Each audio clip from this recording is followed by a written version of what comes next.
বন্ধুরা চলে এসেছি লক্ষ্মীর ভাণ্ডার নিয়ে নতুন একটি ভিডিও নিয়ে। তো লক্ষ্মীর ভাণ্ডার নিয়ে আজকে যে ভিডিওটি বলবো সেটা যাদের এখনও টাকা পাননি, সব কিছু ঠিক আছে কিন্তু টাকা পাননি তাদের বিষয়ে বলবো, এবং আমি যে অফিসে কল করেছিলাম সেই কল রেকর্ডিংও শুনিয়ে দেবো, বা যাদের অ্যাকাউন্ট ভ্যালিড আছে তাদের কি প্রবলেম, মানে যাদের অ্যাকাউন্ট ভ্যালিডেশান ইরর রয়েছে তাদের যে কি প্রবলেম সেটা জানতে পারবেন কিভাবে, সেটাও আপনাদেরকে বলে দেবো, এবং সেটা ঠিক করবেন কিভাবে সেটাও বলে দেবো। তো আজকের ভিডিওটি শুরু করা যাক। তো আগের ভিডিওতেও বলেছি যে টাকা দেওয়া কিন্তু স্টার্ট হয়ে গেছে। তো টাকা দেওয়া কিন্তু এখনও শেষের মাথায়, কিন্তু অনেকের আন্ডার প্রসিড দেখাচ্ছে, কিন্তু অনেকে ভেবেছে যে অ্যাকাউন্টে টাকা ঢোকেনি। সেটা আপনারা পাসবই আপডেট করে দেখবেন, সেখানে দেখতে পাবেন টাকা ঢুকেছে। এবং যাদের পাসবই আপডেট করার পরও দেখবেন যে টাকা ঢুকেনি, কিছুদিন ওয়েট করবেন, কেননা টাকা ঢোকা কিন্তু একদম শেষের পথে। যাদের আন্ডার প্রসিড দেখাচ্ছে ও পুরাতন সবাইকে কিন্তু টাকা দিয়ে দেবে। তো এবং যাদের অ্যাকাউন্ট ভ্যালিডেশান ইরর রয়েছে তাদের ব্যাংকের আইএফসি কোড বা অ্যাকাউন্ট নাম্বারের প্রবলেমও থাকতে পারে, বা ব্যাংকের কোনো প্রবলেমও থাকতে পারে। তো সেটা আপনারা এই মানে ভিডিওতে আমি আপনাদেরকে কোন নাম্বারে কল করতে হবে, মানে লক্ষ্মীর ভাণ্ডার যে অফিসিয়াল যে হেল্পলাইন নাম্বার সেটা দিয়ে দেবো। ওনারা কিন্তু সরাসরি যেই ব্যক্তির প্রবলেম সেই ব্যক্তি সরাসরি কনফারেন্সে মানে কলে থাকবে এবং ডকুমেন্টস নিয়ে প্রস্তুত থাকবে।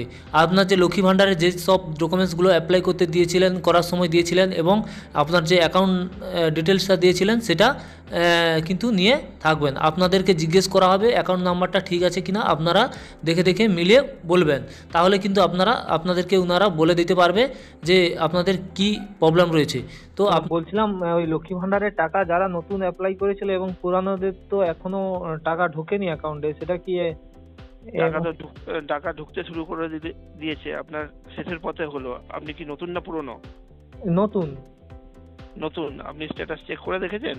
হ্যাঁ, আন্ডার প্রসিড দেখাচ্ছে। Under process. ব্যাংকের বই আপডেট করেছেন ফিজিক্যালি? না। তাহলে ফিজিক্যালি ব্যাংকের বইটাকে আপনি আপডেট করুন আগে। 95% চান্স ঢুকে যাওয়ার, ঠিক আছে? যদি না ঢোকে অসুবিধা কিছু নেই, এই মাসের যে কোনো সময় ঢুকতে পারে। আচ্ছা। আর স্যার বলছি অ্যাকাউন্ট ভ্যালিডেশন ইরর দেখাচ্ছে, সেগুলো কি হবে? অ্যাকাউন্ট ভ্যালিডেশন এরর দেখালে সেটাকে দেখতে হবে আপনার ব্যাংকের নাম্বারটা ঠিক আছে কিনা, ব্যাংকের নাম্বার আর এফএসসি কোড এগুলো ঠিক আছে কিনা প্রথম দেখতে হবে। সেগুলো যদি ঠিক থাকে তারপর একটু কথা বলতে হবে অ্যাপ্লিকেন্টের সঙ্গে যার অ্যাকাউন্ট নাম্বার আছে। আচ্ছা। সেই মতন তাকে গাইড করতে পারবো। আচ্ছা। হ্যাঁ। ধন্যবাদ। Thank you sir. তো এত সময় কল রেকর্ডিংটা শুনে নিশ্চয়ই বুঝতে পারলেন যে কাদের কি প্রবলেম রয়েছে। তো তাদের আমি কন্ট্যাক্ট নাম্বারটা দিয়ে দিচ্ছি, তারা কিন্তু কথা বলে নেবেন। তো তার আগে দেখে নিন আপনারা এই লক্ষ্মীর ভাণ্ডারের যে স্ট্যাটাসটা। তো এখানে কিন্তু সব অ্যাপ্রুভাল দিয়ে দিয়েছে। লাস্টে রয়েছে নাম রয়েছে, বেনিফিশিয়ারি আইডি রয়েছে এবং অ্যাপ্লিকেশান আইডি রয়েছে। এই নামের নিচে দেখতে পাবেন, ঠিক নিচে এইখানে দেখতে পাবেন ব্যাঙ্ক অ্যাকাউন্ট স্ট্যাটাস। এখানে ভ্যালিডেশন সাকসেসফুল যদি দেখায়, validation success, ready for payment, এটা যদি দেখিয়ে দেয় তাহলে কিন্তু আপনি টাকা পেয়ে যাবেন। দেরি হলেও এখনও কিন্তু দেওয়া চলছে, শেষের মাসায় কিন্তু দেওয়া চলছে, পয়সা দেওয়া চলছে। তো আপনারা যদি এখানে ঠিক দেখতে পান তাহলে কিন্তু আপনাদের টাকা ঢুকে যাবে, এবং নিচে দেখবেন পেমেন্ট আন্ডার প্রসিড দেখাচ্ছে। তো এটা আপনাদের চিন্তার কারণ নেই, এটা এ মাসের মধ্যে কিন্তু টাকা ঢুকে যাবে। কিন্তু যাদের এখানে অ্যাকাউন্ট ভ্যালিডেশন ইরর দেখাবে, তো এই সাকসেসের বদলে যদি ইরর কিছু চলে আসে, তো সেইখানে কিন্তু আপনাদের প্রবলেম রয়েছে, তাহলে আপনারা এই নাম্বারে কল করুন। তো নাম্বারটা এই স্ক্রিনে দিয়ে দিচ্ছি, এই নাম্বারে কিন্তু আপনারা কল করে নেবেন। তো আজকের ভিডিওটি এই পর্যন্ত, পরের ভিডিওতে আবার দেখা হবে। ভিডিওটি ভালো লাগলে লাইক কমেন্ট করবেন এবং চ্যানেলটিকে সাবস্ক্রাইব করে রাখবেন।